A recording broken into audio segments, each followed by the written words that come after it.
오늘 주신 말씀은 시편 77편 11절로 20절 말씀입니다. 시편 77편 11절로 20절 말씀 받들어 읽겠습니다.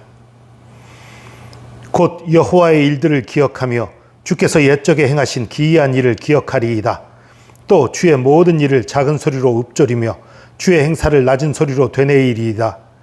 하나님이여, 주의 도는 극히 거룩하시오니 하나님과 같이 위대하신 신이 누구오니이까. 주는 기이한 일을 행하신 하나님이시라. 민족들 중에 주의 능력을 알리시고 주의 팔로 주의 백성 곧 야곱과 요셉의 자손을 속량하셨나이다. 하나님이여, 물들이 주를 보았나이다. 물들이 주를 보고 두려워하며 깊음도 진동하였고 구름이 물을 쏟고 궁창이 소리를 내며 주의 화살도 날아갔나이다. 회오리 바람 중에 주의 우레소리가 있으며 번개가 세계를 비추고 땅이 흔들리고 움직였나이다. 주의 길이 바다에 있었고 주의 곧은 길이 큰 물에 있었으나 주의 발자취를 알 수 없었나이다. 주의 백성을 양떼같이 모세와 아론의 손으로 인도하셨나이다. 아멘. 어제 말씀에서는 상당히 어려움, 힘든 일들을 겪으면서 마음이 흔들리고 그러다가 하나님이 하신 일을 돌아봐야지, 내가 이래선 안 되지 하는 그런 모습들을 돌아봤었지요. 11절에 곧 여호와의 일들을 기억하며 주께서 옛적에 행하신 기이한 일을 기억하리라. 내가 믿음을 바로 하려면, 하나님을 바로 바라보고 내가 다시 승리하려면 하나님의 하셨던 일들을 다시 한번 기억하고 바라봐야 되겠다 하는 거예요. 여러분, 우리가 때로 약해집니다. 때로 시험에 들 수도 있어요. 연약해질 때 있어요. 그럴 때일수록 기억하고 바라봐야 될 것은 하나님이 어떤 일을 행하셨는가, 하나님이 나에게 어떤 분인가 다시 한번 기억하고 되새기는 거예요. 그럼 다시 일어날 힘이 생기는 것입니다. 다시 하나님이 나와 함께 하신다는 확신이 드는 거예요. 그래서 이제 이렇게 얘기하고서 뭐라고 말합니까? 12절에 주의 모든 일을 작은 소리로 읊조리며 주의 행사를 낮은 소리로 되뇌이리로다. 중얼중얼 하면서 계속 하나님의 말씀을 입에다가 반복하겠다는 거예요. 낮은 소리로 되뇌이겠다는 거예요. 이게 바로 묵상하고도 통하는 거예요. 계속 하나님의 말씀을 반복해서 하는 것은 결국은 암송하는 것임과 동시에 묵상하는 거예요. 묵상과 암송은 같이 가는 일이 많습니다. 어쨌든 하나님의 말씀을 계속 되새기겠다는 거예요. 그리고 하나님같이 그렇게 놀라운 분이 어디 있느냐, 하나님같이 위대한 분이 어디 있느냐라고 말하면서 하나님이 하셨던, 이스라엘의 기억 속에 있는 하나님이 하셨던 가장 큰 일, 이스라엘 백성을 이집트에서 데리고 나오시면서 홍해를 가르셨던 그 사건을 상기하면서 이제 얘기하는 것입니다. 16절 보니까요, 하나님이여, 물들이 주를 보았나이다. 물들이 주를 보고 두려워하며 깊음도 진동하였고, 그러니까 바닷물이 주를 보고 두려워서 물러난 거다라는 식의 의미를 지금 부여하는 거지요. 17절입니다. 구름이 물을 쏟고 궁창이 소리를 내며 주의 화살도 날아갔나이다.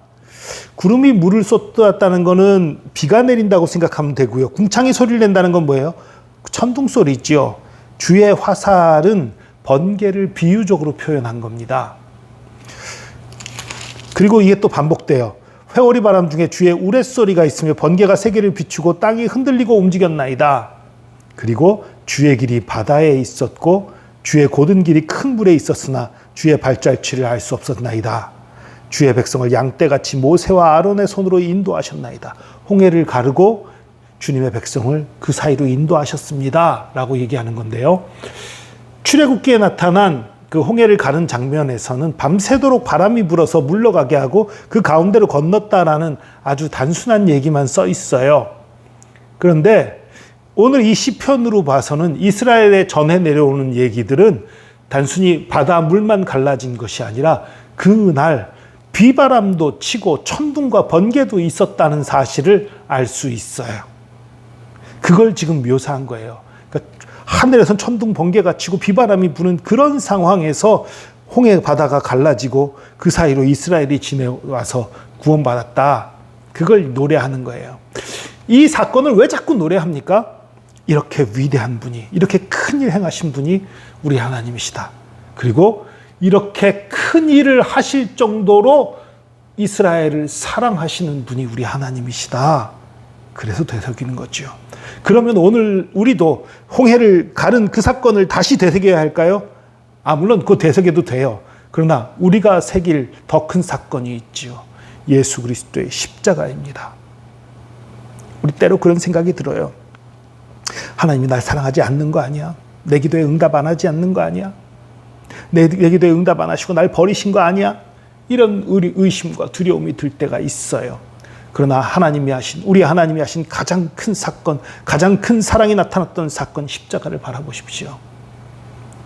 예수님이 저와 여러분을 위해, 저와 여러분을 살리기 위해 십자가에 죽기까지 하셨어요. 그렇게 사랑하시는 분입니다. 그토록 우리를 사랑하시는 분이 우리를 버려요? 말도 안 되는 얘기입니다. 그래서 내가 너무 악한데요. 예수 그리스도를 십자가에 못 박은 그 사람들을 향해서도 예수님은 주여 저들의 죄를 용서하여 주시옵소서 기도하셨어요. 자신들이 하는 일을 알지 못한다고 기도해 주셨어요.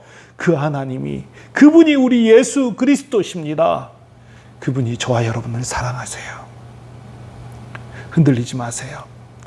너 못났으니까 예수님이 버리셨어. 너 같은 걸 하나님이 사랑하실 리 없어. 이런 말을 하는 것은 사단의 음성입니다. 사단이 저와 여러분을 속이는 거예요. 속지 마십시오. 우리 예수님은 내가 널 사랑한다라고 말씀하십니다. 내가 널 위해 죽었었노라 말씀하십니다. 그분이 우리 예수님입니다. 절대 두려워하지 마시고 걱정하고 염려하지 마시고 하나님의 사랑을 믿으시기 바랍니다. 우리를 절대 버리지 않습니다. 절대 포기하지 않습니다. 끝까지 우리와 함께 하시며 우리 기도에 응답하시며 우리를 의의 길로, 소망의 길로 인도하십니다. 기도하겠습니다. 주님, 옛적에 주께서 정말로 너무나 큰 일을, 너무나 큰 사랑을 베푸셨습니다. 죄인된 우리를 위해, 죽을 수밖에 없는 죄인들인 우리들을 위해 우리 대신 십자가를 지시고 그 엄청난 고통을 겪으시고 모욕을 참으시고 죽으심으로 우리의 모든 죄값을 대신 치르신 그 놀라운 사랑을 기억합니다. 어려운 일이 생길 때마다, 힘든 일이 생길 때마다 기억하게 하여 주시옵소서. 잊지 말게 하여 주시옵소서. 주의 말씀을, 주의 사랑을, 주의 은혜를 기억함으로 다시 일어나게 하시고 다시 소망을 가지게 하시고 주님 앞에 끝까지 엎드리고 끝까지 붙들고 주님 안에서 승리할 수 있도록 붙들어 주시옵소서. 주께서 함께 하심 감사합니다. 주님의 사랑과 은혜에 감사드리며 예수 그리스도의 이름으로 기도합니다. 아멘.